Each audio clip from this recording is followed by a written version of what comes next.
And welcome back to the Black Advancement. We're now on our third question, and this is, of course, going to be the free-for-all as far as who answers first. Do you feel that President Obama is obligated to do more for Black people as opposed to everyone else? So I'll just open this up to the floor, and whoever wants to answer first can. Well, yes. Yes, he is. Nah. I mean, I think we all want it to be where you treat people just treat people right. I think we want our president to do that. I mean, I don't care what color he is. That's what I want my president to be. I would want Barack to be the same way. You know what I'm saying? I mean, there's a racial thing that goes on here, but if we're truly going to be the great country we're going to be, we got to think we're Americans first before we think we're any other, like, I'm Black, I'm white, I'm this. You got to think American first. You know what I mean? Mm-hmm. If we could think like that, then, like I said, I don't have a problem with that. But the way the system is set up, the white people been voting in white people, and the white people been winning out. So when the Black people, if a Black person get in, then yeah, I mean, that's the way the system's been working. We always try to acquiesce to the system, you know? And so we think the system should work like for us, like it worked for them. The only problem is that when we do get into the system, they change the rules. Yeah. And that's what's happened. The rules have now been changed. So, Greg? Well, he is the president of the United States. That basically covers the umbrella for everybody. He has to represent everyone. Mm-hmm. Yet at the same time, every president before Barack Obama, since the beginning, since George Washington all the way through the George Bush, in some way, shape, or form has had to deal with Black issues. In some way, shape, or form, whether it's keep them chained up, or sure, let them have their welfare. You know what I'm saying? In some way, shape, or form, you're gonna have to deal with it. And I don't see any reason why he should be any different.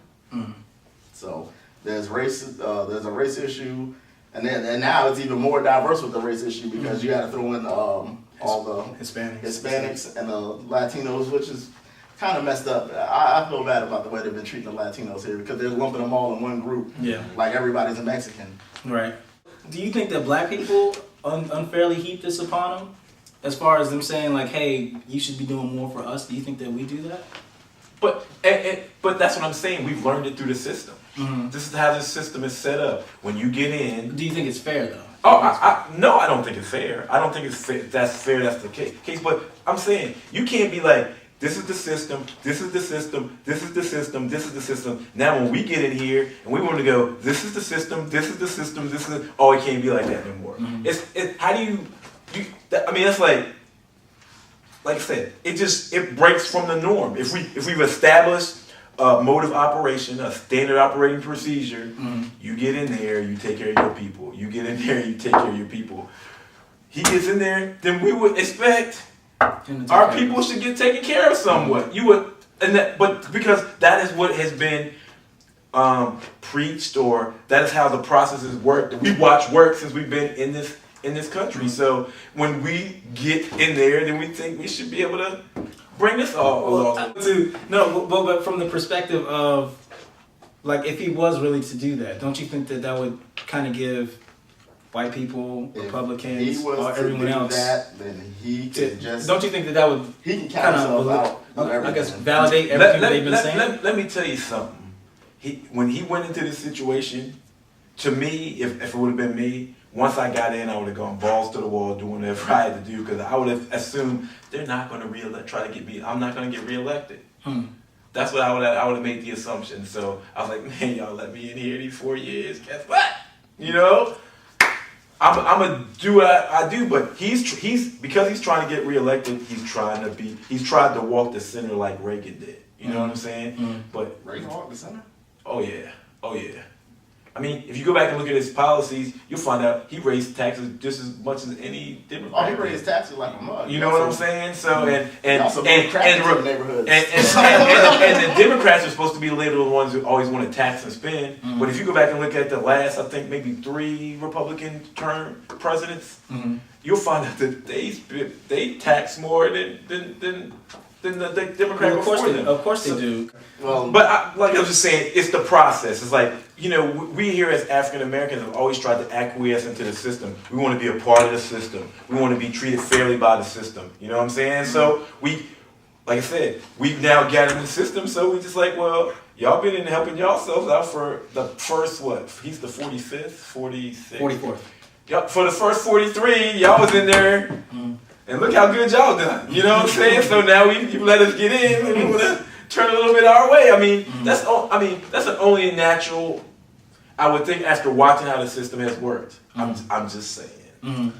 impossible for him to do that, though. All right, and I understand. But we're talking about why black people think they should be helping. He should be helping black people. So of course you're gonna think, hey man. I mean, is that what you thought? Did you really think that when he got in I office? did not really think that. Yeah. No. But you're asking black people in general. You know what I'm saying? Yeah. Because I mean, and I'm not saying this. Drop your head like that? I'm not Because saying I know what I'm who saying. in general wanted that. That's what they did. Why would we think that way? That's the way it's been worked. That's the way they preached the rules of the game, the rules of engagement. And so now we got in there and we want the rules of engagement to stay the same, and then they switch them up. Shake them up. Now, man, you can call the president Mr. Obama. You know what I'm saying? Let's go to the guys on the couch. Guy and girl on the couch. Excuse me. I'm sorry. Girl on the couch will be going first, I assume. Girl on the couch. What you got? This statement is from Free Black Girl in response to, do you feel that President Obama is obligated to do more for black people? Her response is no. What is there to obligate him? For the most part, black people will support Obama unconditionally. So even if he was in a position to do more, why would he? He doesn't need to. He has our support regardless. This illustrates the danger in supporting him simply because he looks like you. He needs to know that we hold him accountable. Otherwise, he doesn't have to make an effort to appeal us. Okay. And guy on the couch, do you have another response from the website as well? Yeah, this response is from BJ. I am so sick of so-called black leaders like Dr. West and Tavis Smiley saying President Obama needs to do more for the black community. He is not the president just for black people, but for all of the United States. To ask him to single out one community over the others is absurd. That is exactly what Republicans warned about, and he would only look out for black people.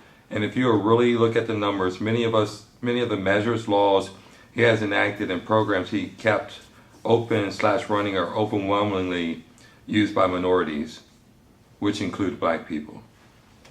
Thank you. Guy and girl on the couch. Thank you very much. So what do you guys have to say about that? Some of the comments. They're right for the most part.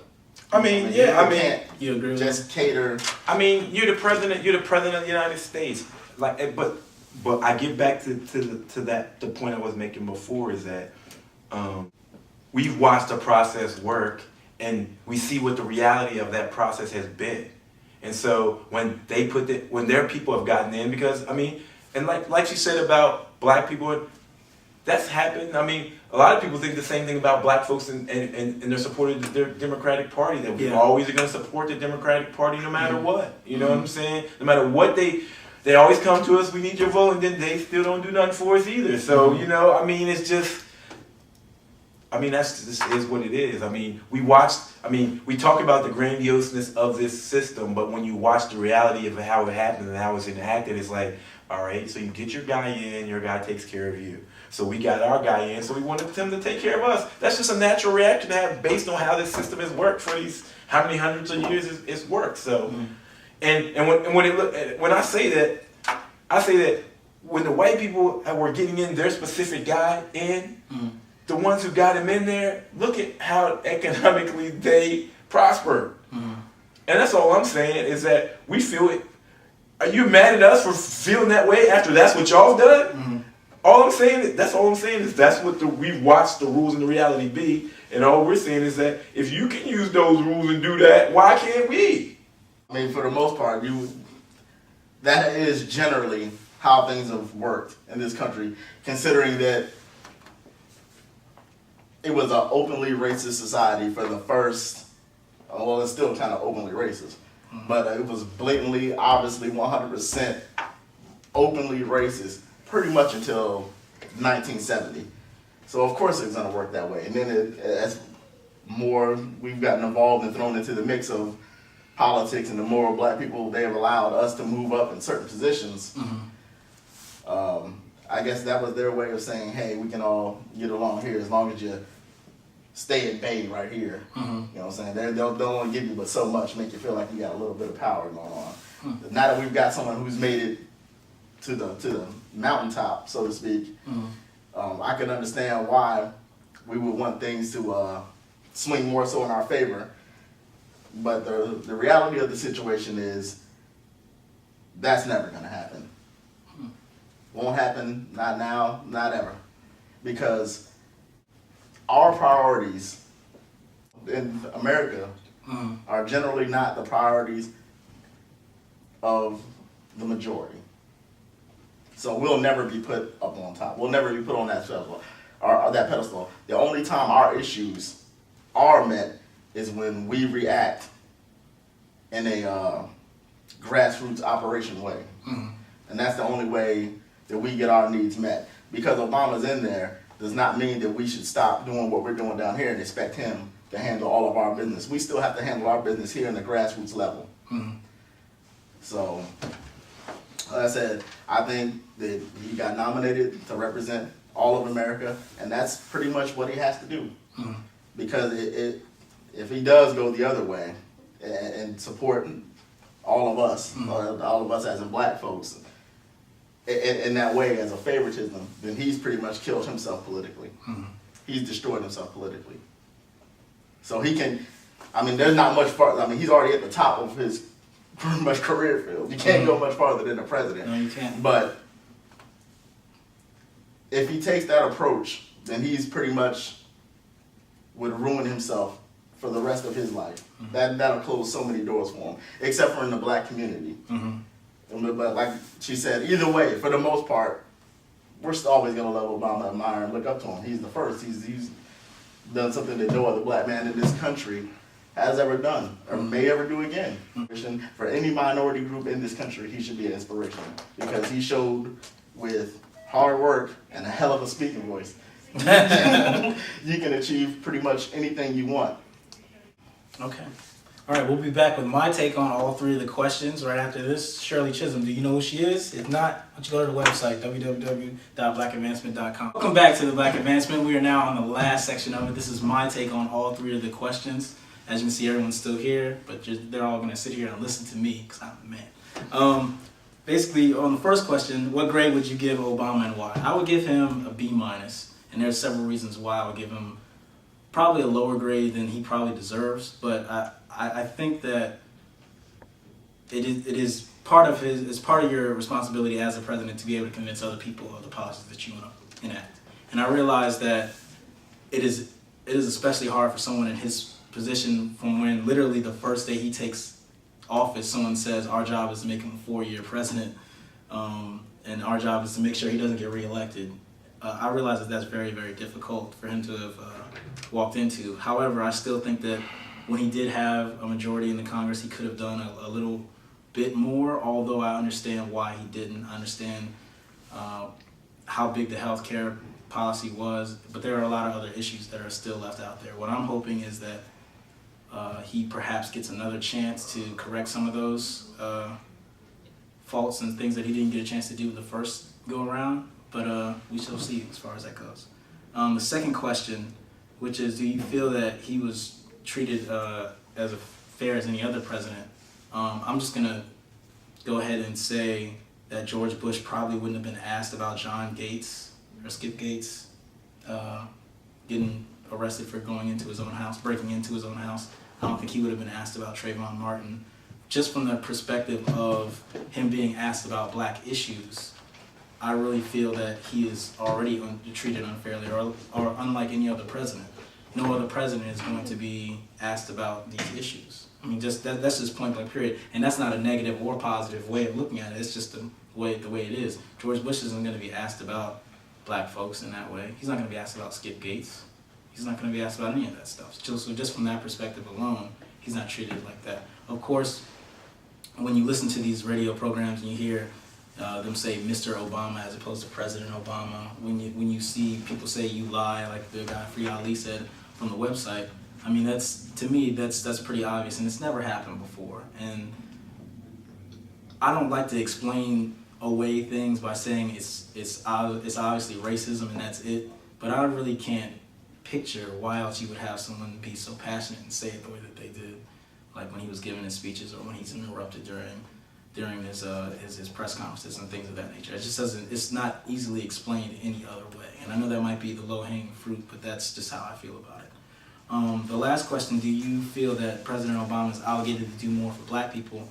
I don't believe that he is. I think that he's the President of the United States, and that's how he should act. However, I think that, like every other president of the United States, that they should look out for those that are less fortunate than others. So by doing that, would that help Black people? Statistically, yes, it would. Would that help Spanish people? Statistically, yes, it would. Would that help, white people? Statistically, yes, it would. It would help everybody. So I think that if he does his job and they let him do his job, which is even more important, then we will have a better nation and a better world. But that's just my points of view. I digress from that point. Remember to like us on Facebook. Check out this on YouTube as well as other ones such as Parenting and Why Should I Vote? As we say at the end of all of our sessions, Black people advance.